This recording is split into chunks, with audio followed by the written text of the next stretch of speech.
Bismillahirrahmanirrahim. Assalamualaikum warahmatullahi wabarakatuh. Jumpa kembali bersama Matematika Menyenangkan. Kita akan mempelajari kaidah pencacahan yang merupakan bagian dari pokok bahasan peluang. Ini adalah bagian dari pendahuluannya. Sebelum kita lebih lanjut ke peluang, kita mempelajari dulu kaidah pencacahan. Ada permasalahan dalam kehidupan sehari-hari, di antara misalnya Ahmad mempunyai 3 buah baju berwarna putih, coklat, dan batik. Di samping itu, ia juga memiliki 2 buah celana berwarna hitam dan putih yang berbeda. Permasalahan yang timbul adalah ada beberapa pasang baju dan celana dapat dipakai dengan pasangan yang berbeda. Inilah salah satu permasalahan inilah yang harus kita selesaikan dengan menggunakan kaidah pencacahan. Bagaimana caranya? Baik, kita lanjutkan. Yang pertama kita pelajari aturan penjumlahan. Jika sebuah pekerjaan bisa dikerjakan dengan N1 cara atau dengan N2 cara, di mana himpunan dari N1 cara tidak ada yang sama dengan himpunan N2 cara, maka terdapat N1 plus N2 cara untuk mengerjakan pekerjaan tersebut. Nah, kata kunci yang bisa Anda garis bawahi pada kaidah penjumlahan di atas adalah prosedur bisa dilakukan salah satu di antara 2 pekerjaan yang 2 pekerjaan tersebut berbeda semua, jadi tidak ada yang sama. Kaidah penjumlahan bisa kita pelajari penggunanya pada beberapa contoh berikut ini. Kita lihat contohnya. Apabila kita bermaksud untuk membeli handphone di sebuah toko misalnya, kita menemukan ada handphone merek A dengan 4 macam model misalnya, ya. Kemudian ada merek B ini dengan 3 macam, merek C ada 5 macam modelnya, maka kita akan beli handphone di toko itu memiliki berapa? 5 ditambah 4 ditambah 3, jadi ada 12 model macamnya, ya, karena tidak ada yang sama, modelnya berbeda-beda. Nah, inilah yang merupakan salah satu dari contoh aturan penjumlahan. Satunya seperti ini. Oke, baik. Contoh lagi, andaikan pelajar dipilih untuk mewakili tim suatu olimpiade matematika, berapa banyak pilihan dari perwakilan ini jika terdapat 37 pelajar laki-laki dan 83 pelajar perempuan? Nah, ini bagaimana caranya? Terdapat 37 cara memilih pelajar laki-laki dan 83 cara memilih pelajar perempuan. Memilih pelajar laki-laki tidak akan sama dengan memilih pelajar perempuan untuk perwakilan ini. Berdasarkan aturan penjumlahan ini, maka terdapat, karena aturan penjumlahan dijumlahkan saja, 37 ditambah 83 cara untuk memilih perwakilan. Nah, inilah kaidah pencacahan. Kemudian, tadi kaidah penjumlahan, kita akan mempelajari kaidah perkalian. Jika kejadian pertama dapat terjadi dalam M cara dan kejadian kedua terjadi dalam N cara, maka 2 kejadian tersebut dapat terjadi bersama-sama dalam M kali N cara. Nah, ini adalah prinsip dari kaidah perkalian. Kita perhatikan contoh seperti ini yang tadi di awalnya. Ono mempunyai 3 buah baju berwarna putih, coklat, dan batik. Ada 3 bajunya. Di samping itu, ia juga mempunyai 2 buah celana berwarna hitam dan putih yang berbeda. Kemudian, ada berapa pasang baju dan celana dapat dipakai dengan pasangan yang berbeda. Ingat, dalam pasangan ini tidak usah memperhatikan serasi atau tidak serasi. Yang penting kita punya 3 buah baju dan punya 2 buah celana. Ada berapa? Tentu caranya ada, ya, karena ini perkalian 3 kali 2. Nah, kita lihat Ini misalnya kita pakai yang pertama, ini yang baju, ya, baju putih, memakai celananya putih, dia pakai putih-putih, baju putih, hitam, putih hitam, coklat putih, ya. Coklat hitam bajunya, maksudnya coklat itu bajunya, hitam itu celananya, batik dengan putih dan batik dengan hitam. Jadi ada berapa cara?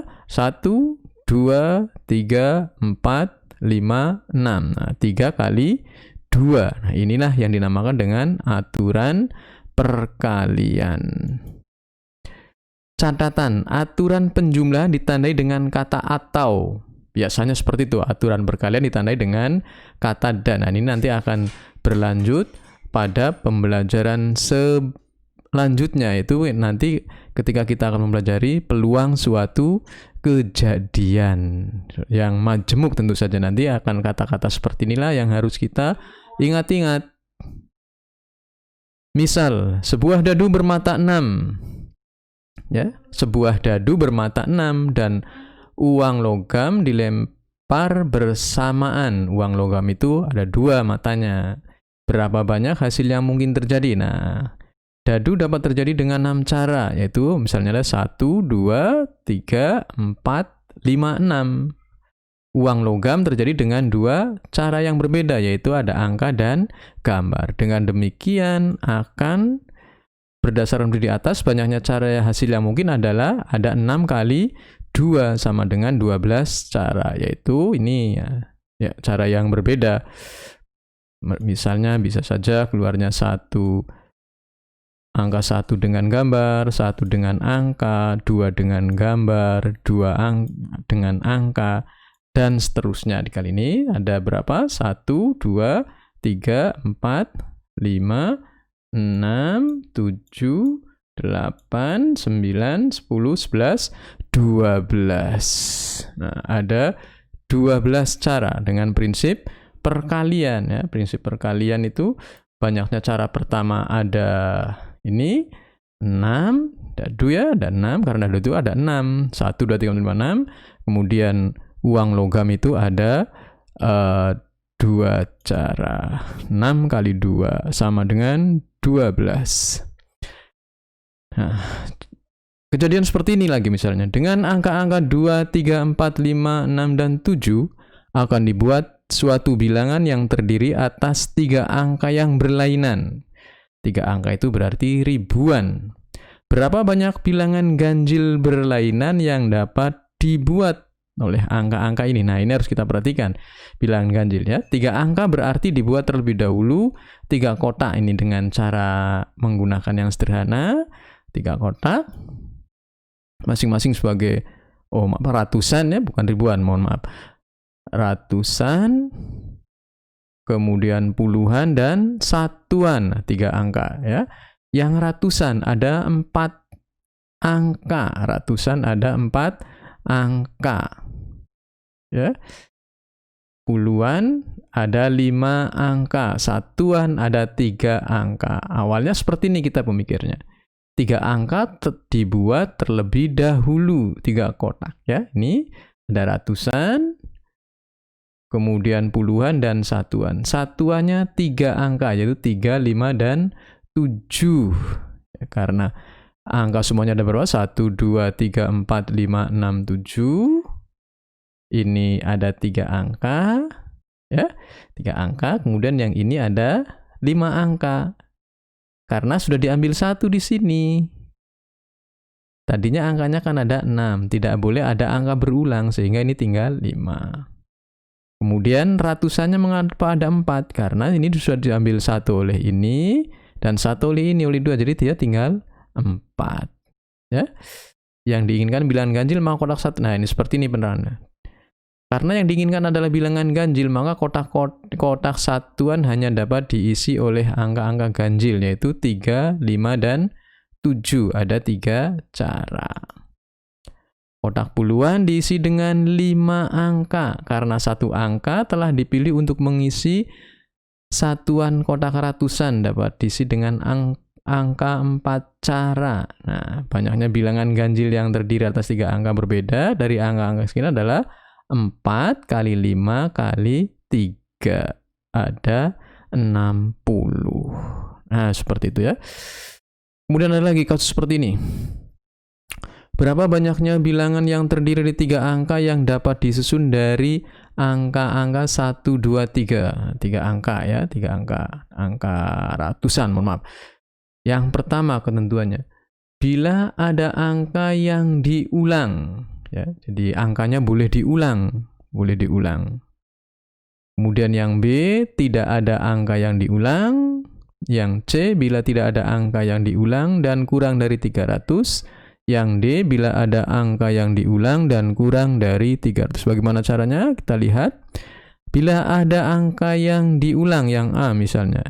Yang diulang berarti ada kan ini 1, 2, 3. Boleh diulang, berarti ratusannya ada 3 cara. Puluhannya ada 3 cara. Demikian juga satuannya ada 3 cara. Masing-masing 3 cara. Kemudian suatu kejadian terjadi dengan M cara. Kejadian kedua M cara. Kemudian ketiga dengan P cara, maka M kali N kali P. Kejadian kita buat ratusan itu ada 3 cara, puluhannya ada 3 cara, kemudian satuannya ada 3 cara, berarti 3 kali 3 kali 3. Sehingga banyaknya yang terjadi adalah ada 27 cara. Yang kedua, bila tidak ada angka yang diulang. Nah, tidak ada yang diulang itu kalau sudah dipakai salah satu ya tidak dipakai lagi. Ada berapa cara yang terjadi? Ternyata seperti ini. Satuannya kita pertama ratusan dulu ya. Ratusannya ada 3 cara. 3 cara. Kenapa ini 2 cara? Karena sudah dipakai. 1 cara sudah pakai sini. Sudah pakai 1 angkanya. Berarti tinggal 2 cara. Demikian juga satuannya. Satuan itu tinggal 1 karena sudah dipakai 2 angkanya. Tidak boleh berulang kan? Dipakai 1 sini, satunya sini tinggal 1 cara. Dengan demikian ada 3 kali 2 kali 1 sama dengan 6 cara. Nah, begitu ya. Kemudian yang C, tidak ada angka yang diulang dan kurang dari 300. Kurang dari 300. Kita lihat bilangan yang kurang dari 300 tidak boleh diulang. Tempat ratusan hanya boleh ditempati oleh 1 dan 2. Ya, 300 kurang dari 300 berarti kan hanya 1 dan 2. Kita gambarannya ya 1 dan 2 seperti ini misalnya. Ya, kalau angkanya ada berapa tadi? Kita buat kotak seperti ini misalnya. Nah, ada ini berarti hanya 1 dan 2, berarti ada 2 cara karena kurang dari 200, kurang dari 300, mohon maaf ya, seperti ini gambaran sederhananya. Kemudian nah ini ada 2 cara. Kenapa ini ada 2 cara? Karena yang satu tidak sudah dipakai sini tadi, tak boleh berulang sehingga kotak kedua ada 2 cara. Kotak ketiga karena sudah pakai 1 di sini, pakai 1 dia pakai 2 sehingga dia tinggal 1 cara. Dengan demikian yang lebih kecil dari 300 itu berarti ada 2 kali 2 kali 1. Ya, jadi ada berapa cara? Ada 4 cara. Sangat sederhana bukan? Oke, sekarang yang ke D misalnya. Bila ada angka yang diulang dan kurang dari 300. Kalau yang C tadi, bila tidak ada angka yang diulang dan kurang dari 300. Ini boleh diulang. Sama, kurang dari 300. Berarti ratusannya hanya ada 2, yaitu 1 dan 2. Ya. Bilangan yang kurang dari 300 tapi boleh diulang, maka ratusan ditempati oleh angka 1 dan 2. Ada 2 cara kan? Betul? Karena angka yang boleh diulang, maka tempat puluhan ditempati 3 cara. Demikian juga tempat satuan diisi oleh 3 cara karena boleh berulang. Boleh berulang itu kalau misalnya 111, nah, 222, 221 namanya boleh berulang. Ya, kalau tidak boleh berulang seperti yang C tadi, kalau depannya 1 di ratusannya 1, baik puluhan maupun satuan tidak boleh angka 1. Nah, jadi ada 2 cara untuk mengisi slot yang ratusan, puluhan 3 cara, dan satuannya 3 cara. Oke, dengan demikian terdapat 2 kali 3 kali 3 sama dengan 18 cara. Begitu, kita lanjut dengan faktorial. Terdapat beberapa operasi pada bilangan asli ya, kita tahu ada beberapa operasi dan salah satunya adalah faktorial. Lambangnya adalah tanda seru. Nah, faktorial dari suatu bilangan asli merupakan perkalian berurut bilangan asli mulai dari 1 hingga bilangan asli tersebut. Sehingga misalkan diberikan bilangan asli n faktorial, maka n faktorial adalah sama dengan n kali n-1 kali n-2 kali seterusnya sampai akhirnya kali 3, kali 2, dan kali 1. Hal yang perlu dicatat adalah bahwa nilai faktorial dari 0 adalah 1. Ya, 0 faktorial 1. Demikian juga 1 faktorial juga sama dengan 1. Tapi bukan berarti 1 sama dengan 0. Faktorial digunakan dalam perhitungan peluang, kombinasi maupun permutasi. Nah, ini nanti akan kita banyak menggunakan untuk kombinasi, untuk permutasi, juga untuk peluang suatu kejadian nantinya. Oleh karena itu harus kita pahami betul-betul. Contoh, hitunglah 6 faktorial. Misalnya bagaimana? 6 faktorial itu adalah 6 kali 5 kali 4 kali 3 kali 2 kali 1. Ini 30 kali 4 30 kali 4, 120 kali 3, dan seterusnya. Nah, ketemunya 360. Kemudian 9 faktorial bagi 5 faktorial. 9 faktorial itu 9 kali 8 bla bla bla bla. Nah, atau kalau sudah ini kali 9 ya langsung dicoret saja. Ini 5 faktorialnya, ini kali 5 faktorial di bawah, sehingga tinggal ngitungnya adalah 9 kali 8 kali 7 kali 6. Nah, atau seperti ini kan, tinggal dicoret 5-nya yang bagian bawahnya. Ini 5 faktorial ini kita coret, tinggal seperti ini ya. 9 kali 6, 9 kali 8 kali 7 sama dengan 392. Nah, seperti ini ya. Baik, kita lanjut soal berikutnya. Contoh berikutnya misalnya seperti ini. Kita punya ini, tentukan nilai n. Seperti ini, tentukan nilai n jika n faktorial dibagi dengan n-2 faktorial sama dengan 12 ya.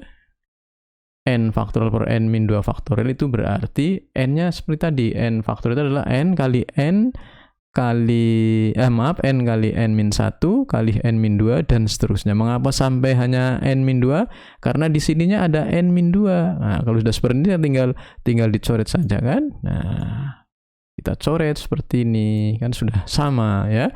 Sudah sama. Setelah itu kita lihat sininya. Berarti n kali n-1 ya. Ini mestinya tidak pakai faktorial ini. Pakai faktorial sama dengan 12. Ini n kuadrat ya. N kuadrat dikurangi n dikurangi 12 sama dengan 0, sehingga n-4 dan faktornya adalah n plus 3 sama dengan 0. Kita dapatkan n sama dengan 4 atau n sama dengan min 3. Untuk n-3 tidak mungkin. Kenapa? Karena pengertian dari faktor itu harus bilangan asli. Bilangan asli itu bilangan mulai 1 ya, mulai 1 positif, tidak boleh negatif. Sehingga kalau negatif tidak memenuhi ya. Jadi yang